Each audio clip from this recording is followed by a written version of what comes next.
Welcome to As the Story Grows. I'm Brian Patton. Today we welcome S8nt Elektric to the podcast. The new S8nt Elektric record, Off the Edge, came out last Friday on Long Branch Records. The band talks about their varied musical backgrounds, Bree's desire to start a band that led to S8nt Elektric, what being off the edge means to the band, the struggles that come with being genre fluid, and more. Off the Edge is a super fun record, and I highly recommend giving it a spin if you haven't yet. Thanks so much for checking out this episode of As the Story Grows. If you're a brand new listener, welcome. Thanks for checking the show out. You can find links in our show notes or at asthestorygrows.com for our mailing list, our Discord server, and our Patreon page, where $1 a month gets you early access to every episode. And if you like what you hear, I would love it if you subscribed to the podcast on your podcast platform of choice. Enjoy today's conversation with S8nt Elektric.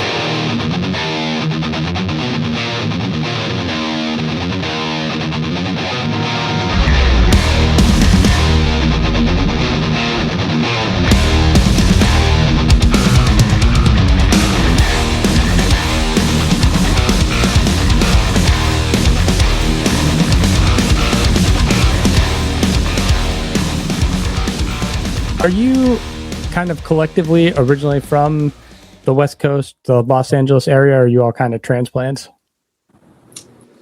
A lot of transplants. A lot of transplants. They can. I'm originally from Albuquerque, New Mexico. Okay. And I'm from McAllen, Texas. I'm from LA. Nice. Yeah. I'm also mostly from LA. Nice. Yeah. Nice. For Nico, Bree, or I don't. I'm reading it, and your faces are in one place, so I don't know. What brought you guys to Los Angeles? Just like music or something else? For me, what brought me to Los Angeles was him. I met him on Instagram about 7 years ago ish. I kind of moved over here just for love. Nice. And then I never sang before or anything. I just kind of came here, and then I've just been really grateful and blessed to be able to just it's all happening, and it's pretty cool. Nice. Yeah. I came here 5 years ago. I started immediately playing in other bands. And I met these guys through that. We played a few of the same shows, and then we used to throw shows in my backyard at the house I was at, and they played it. So that's kind of how I met these guys originally and started playing with them pretty soon after that. Nice. But yeah, same thing. Came to LA. Well, not same. I came here for music. So not for love. Not for love. Yeah, no, I came here specifically for music. I moved out here with a buddy of mine since first grade. We made music together. So yeah, that was my thing. That's awesome. That's rad. What got each of you into music? What are your influences and backgrounds? Harrison, you could go first. Okay. Well, I grew up skateboarding, and a lot of that was spent listening to music while I was skateboarding. So that's really where I initially fell in love with music. And then it wasn't really until college that I decided I wanted to start playing drums and guitar and everything. Okay. So I started playing music there, and then played in a couple different bands. And I actually met Nico at one of my jobs. We didn't talk to each other for the first couple weeks or so, but then once we started talking to each other, it's like, oh yeah, music for sure. And then that's how we ended up meeting. So, nice. Yeah.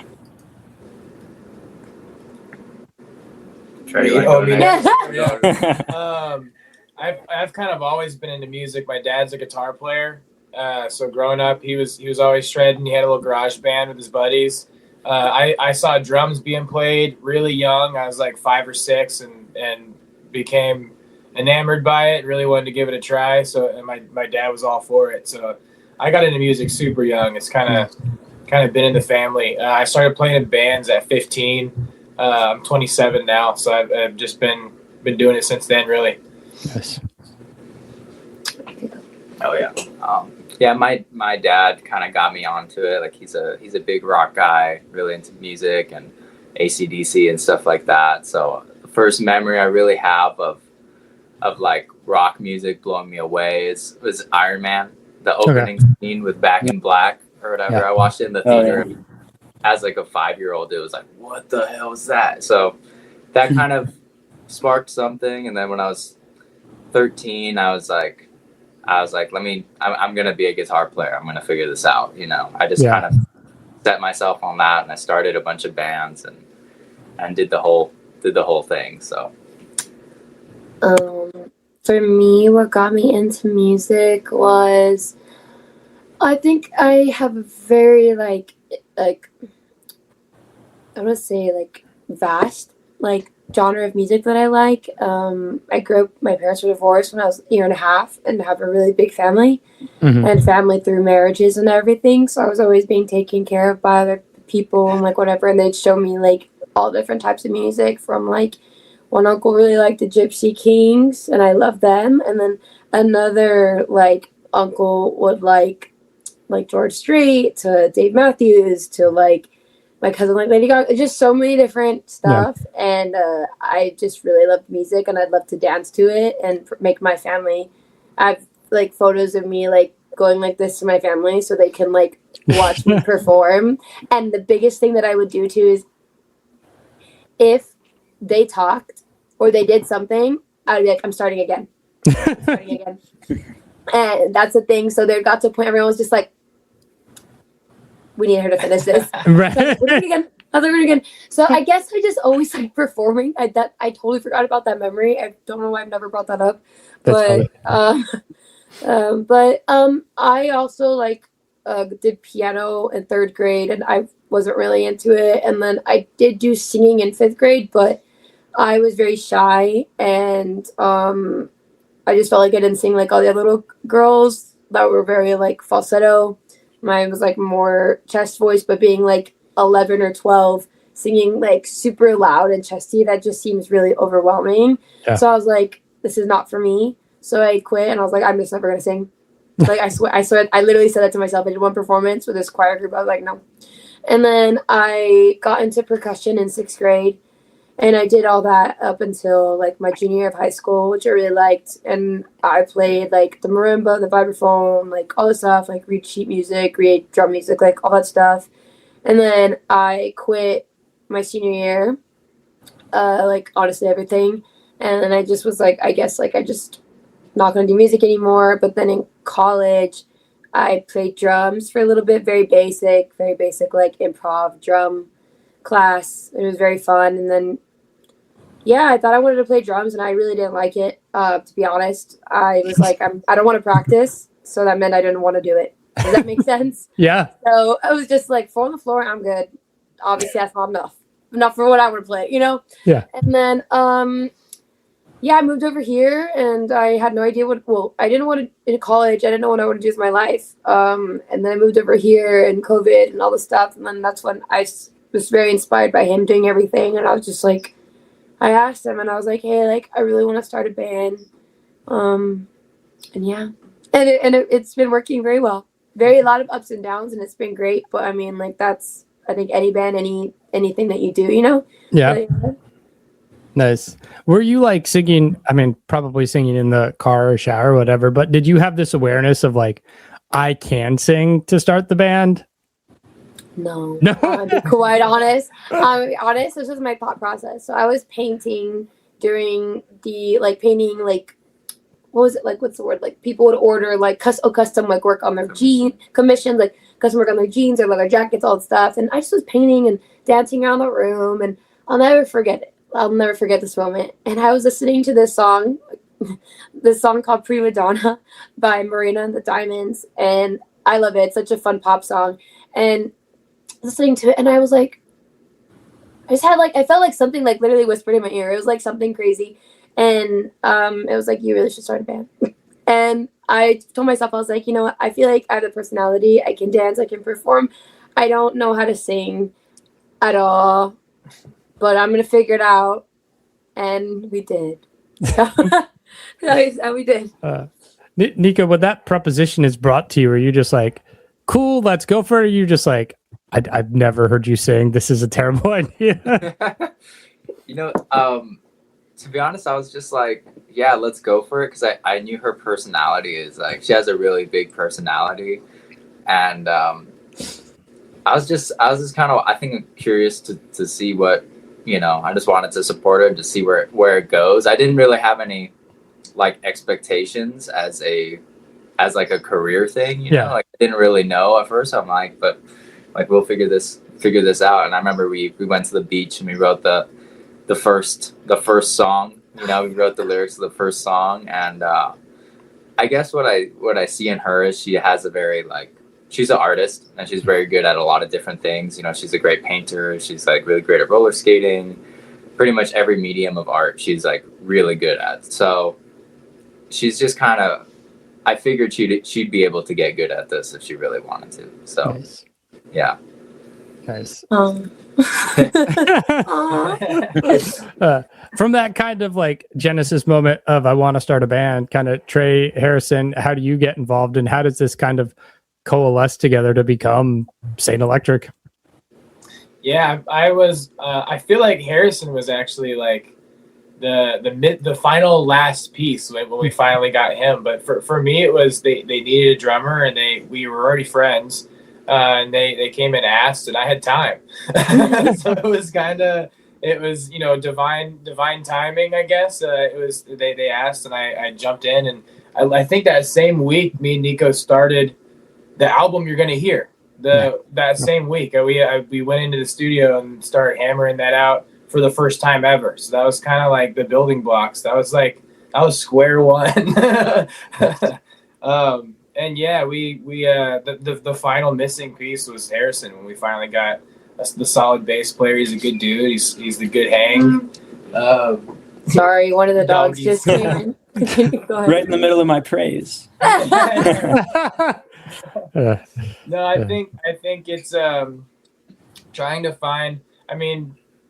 trying to get 5 people together that all are on the same page with things is challenging in anything in life.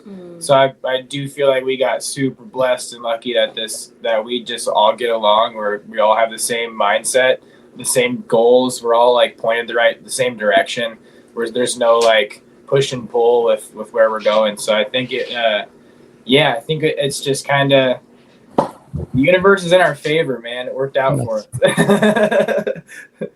Nice.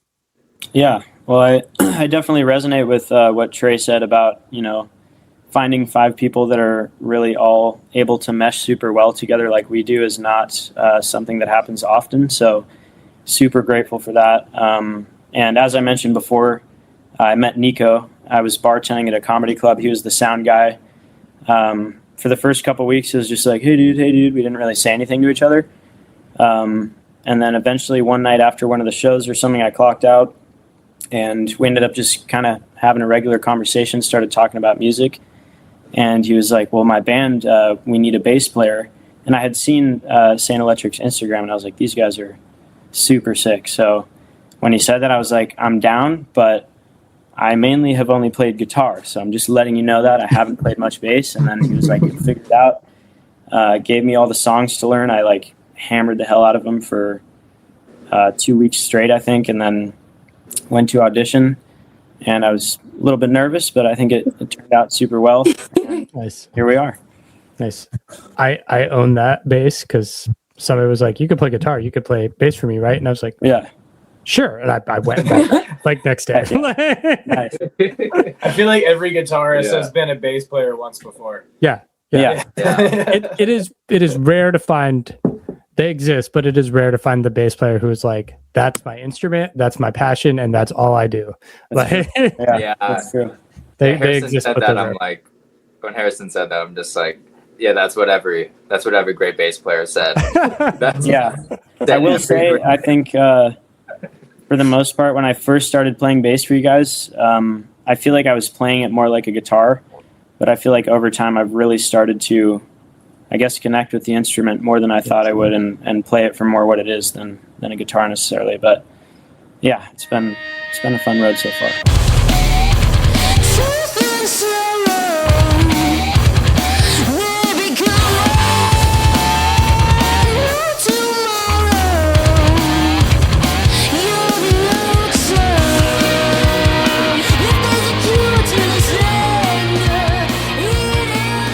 When you guys are starting to write songs, what is there like a direction or North Star is like, we hope to sound like X, or is it just kind of this organically what kind of happened that becomes what is S8nt Elektric.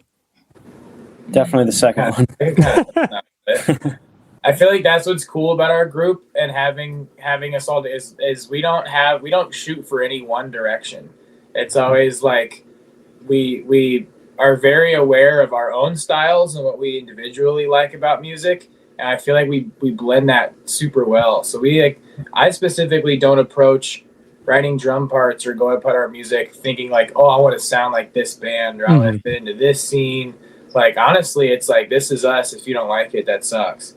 This is what we sound like. So it's kind of, I think we just take that approach. Like I grew up on punk, metal, hardcore, all the above. So and then of course Bree grew up. She said she likes electric music. That's what she listened to a lot of. And all Dave Matthews, all like a bunch of different kinds of music. So I think we do a really good job of blending a bunch of stuff and not really having one like little pocket we fit into. We could fit into several. And that's kind of if our shows around here, we've played with so many bands all across different genres. We kind of can fit into different markets. It's kind of cool. Yeah, that's rad. The thing I noticed like immediately about the record is like it's fun. Like I think a lot of music is missing these days. Like it's just like this band is having fun, and you can hear it in the songs they've written, in the performance. It's fun. The other thing I connect to your sound immediately is the way Bree sings. Is I'm like, what if after Tragic Kingdom, No Doubt was like, let's do something cool and not something shitty. And so like and there's something about your voice that reminds me of like early Gwen Stefani. That's really cool. Thank you. Yeah, I do get that a lot, and I'm not upset about it. Yeah. I think that people are like actually listening to my voice, and not just being like, oh, she's a singer of a rock, or like she's a female singer of a band, so I'm just gonna say she sounds like X, Y, and Z.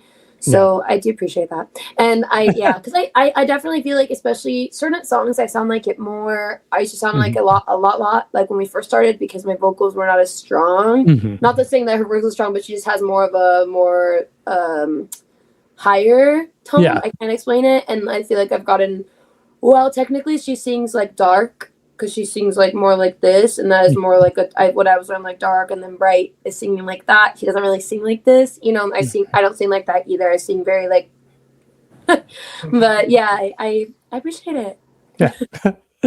How'd the band get connected with Long Branch? So we've been working with Hendrik, who's been our manager pretty much since the beginning of the band, and I think he just knew Long Branch and kind of made that connection, and yeah, we've been working with them since. Nice. This album is called Off the Edge. What led to that being the title of this record, and kind of what things were inspiring you from a lyrical perspective as you were writing this album? Do you want to explain what Off the Edge is, or you can explain how it's the lyrics. Okay. So what coming up with like Off the Edge, like the motto, that's like a motto, not just like our album name, but that's like what we S8nt Elektric, and we live off the edge. We were going through a really hard time with a lot of stuff, a lot of like personal things, and just I remember it was late night and we were in bed, and just tough time, I'll say that, and just unsure of like friendships with people and who we wanted our life, and it was just like, it was a lot. But I remember thinking like, I don't know what or how, but I was like, I want to live. I really don't remember how I could, but I was like, I want to live like I thought of like on the edge, or like I was like thinking of all these different things, but then I'm like, no, like I slept on it, right? Because I was like, that's like Aerosmith, like that's completely different, whatever. And then I was like, well, like off the edge, because like why would I want to live on the edge? Like if you close your eyes, like you imagine like you're on like a tall skyscraper or something, and you're on that ledge, on the edge of the ledge, and like like there's so much waiting for you down there. Like there's so many opportunities. There could be mistakes too. There's so many things, but the only way to get to those opportunities and stuff is you have to trial and error and figure out what. But if you just stay up here and just be not who you're supposed to be, you're very afraid, very ordinary, very simple, I think it's just not gonna. You're not gonna live a fulfilling life, and that's what Off the Edge is. It's like about living a fulfilling life, and we do these insane stunts to over exaggerate what Off the Edge is, but really Off the Edge is, you jump and you're like, I want to be a dentist. I want to walk that 1 mile. Like, I'm going to call my dad I haven't talked to in a long time. Like, those are the examples of living off the edge. I'm going to go work out if I'm tired. I'm going to, I'm going to learn Spanish. Anything that you want to do to make you a better person for yourself and those around you. That's what living off the edge is. And doing the stunts are super fun. They can be scary sometimes, but that's what it is. Anything that you deem that makes you feel good and makes you happy and makes you a better person.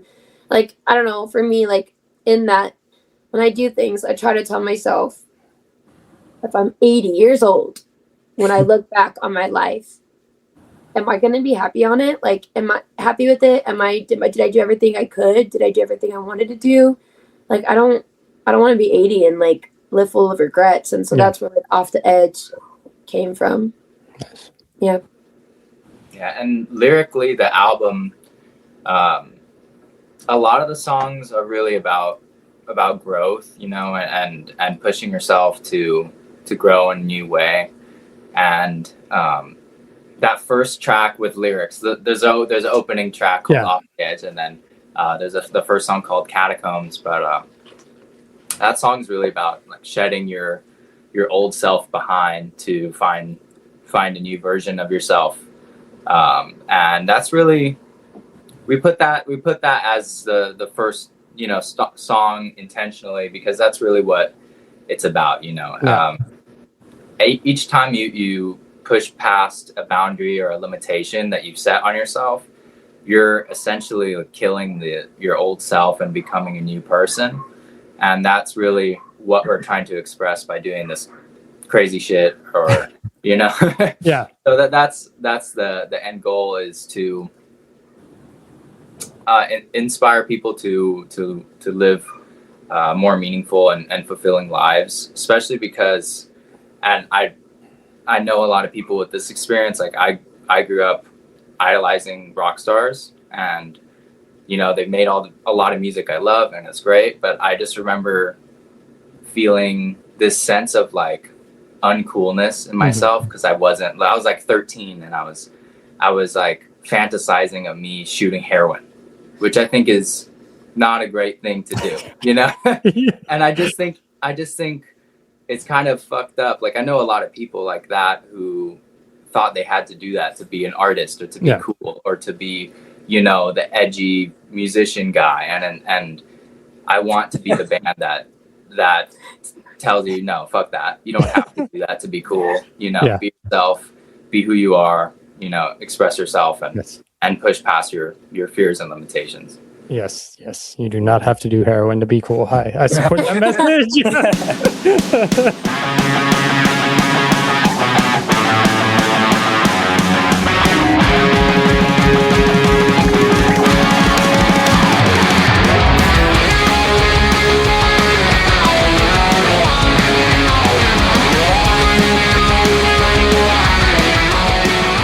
Album's out, week and a half, next Friday. What is kind of the plan for the band the rest of this year? I didn't see any tour dates anywhere. So what's your plan for 2026? I think we have a lot of videos we've been shooting that we're very excited to share with everybody. Like Bree said, we have this like live album that we did in this really cool area with a lot of different stunts and stuff. So we're going to release that shortly after the album. Nice. And just going to keep releasing some more singles, and just kind of pushing the boundaries further, writing some more new music, and seeing what happens with touring. And, continuing doing like working on our social media, working on our like YouTube like vlogs, just becoming like a world basically. And like just we have so much stuff. Like I finally feel like we really found ourselves this past like almost year. We really started Off the Edge about in June of last year, and found like, oh, this is what we want to be, this is how we want to look. Let's just, we're still to this day, like a month ago, we were discussing and like made a mood board of like all these different things. And so I think this is our year of really, really like doing exactly like we've already been working really hard, but like continuing it and like really honing down on like who we are and what we're trying to say and all the little pieces, you know? Yeah. Has it been tricky maybe finding your place musically? You know, you're not quite punk, you're not quite metal, you're not, you know, you're an amalgamation of all these things that kind of exist in a rock bubble that doesn't exist in the same way anymore, right? Yes. It definitely is. I mean, that's what we call ourselves. I mean, you can call us whatever you want, you know, but we call ourselves pop metal. Harrison helped us with that idea, which I love, because like we are like pop influences, but then there's metal. It's like, how do we explain it? Like there's like the way it's written, like those pop, and then there's like chuggy riffs and guitar solos and like double kick and drums, so like all these different things that which we all like, and it is tricky, I will say, to fit in, to be honest. Like I know that like, but that's a good part. Like why would we want to be sound like anybody else and just be another like tally mark to that sounding band, especially like as a you know, I don't know, for me, especially like a female like they're put into female fronted rock or whatever, they're put into like I'm not gonna say, but like certain categories. Certain singers are like the pioneers of certain categories, and I don't really feel like there's some, obviously I definitely feel like I resonate with, but then it's like I'm not just one, just like we're as like a fully band, we're not just one genre. So I feel like with singing, I'm not just one female fronted rock, you know what I mean? So it's definitely hard, but I mean, I think it's great. I think it's really cool because opportunities we've been getting have been from people recommending us, but not necessarily like the music industry. It's been more of like stunt people. This guy named Jeff Jones, he has his own drift car festival, and he's like an F1 Formula, like drift. Sorry. Drift, like we've been getting just really cool opportunities from like people that I think that just think outside the box a little bit more than staying in the box of rock. I think other genres, definitely like pop or whatever, are out of the box because it's just so vast. And so you guys go. I was gonna say, I feel like, sorry, I didn't mean to cut you off, Nico, but I think the positive in that is that when we do play shows, if someone hasn't seen us before, everybody looks like they were not expecting to hear what they just heard, which I think is really cool. And seeing that expression on people's faces is awesome. Yeah, it definitely, I think the way I see it is, I definitely think you could pick up success a little bit faster by fitting into a lane that already exists. Like I see it all the time. Like another band comes up and they're a metalcore band, and they're not bad. They're just metalcore. You know, they sound like metalcore bands. The singer has the metalcore vocalist sound, and they do that thing, and it's great.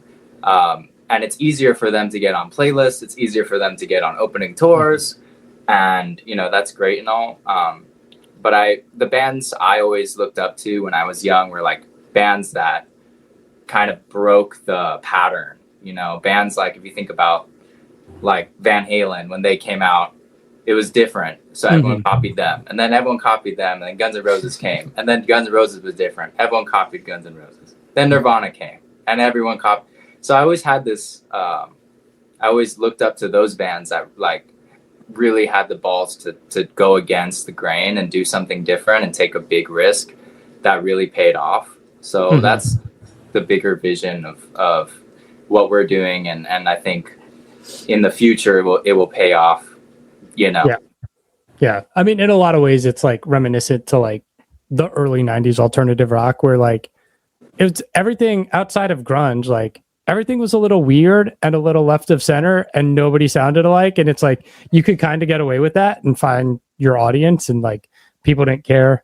And it feels like streaming should take us back there, but I don't know, playlisting fucks everything up. So that's so true that you say that, because I do like a lot of like 90s like music, like alternative. But the term alternative for 90s is so different than it is now, you know? Yeah. So that's interesting, because I definitely like all that stuff.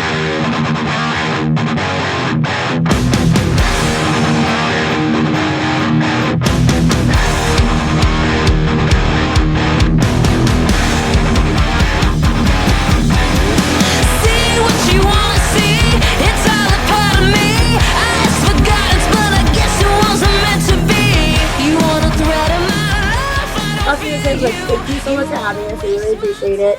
Thank And I'm just really excited for this album to come out, and we have so much more stunts and so much more artsy stuff and just so much more music that as we continue finding ourselves, like with our recent song How to Feel, you really feel like wow, this is S8nt Elektric, like this is them finding, you know, Piece of Myself too, like all of them, but every song that comes out, it's more and more like apparent of who we know we want to be. And so yeah.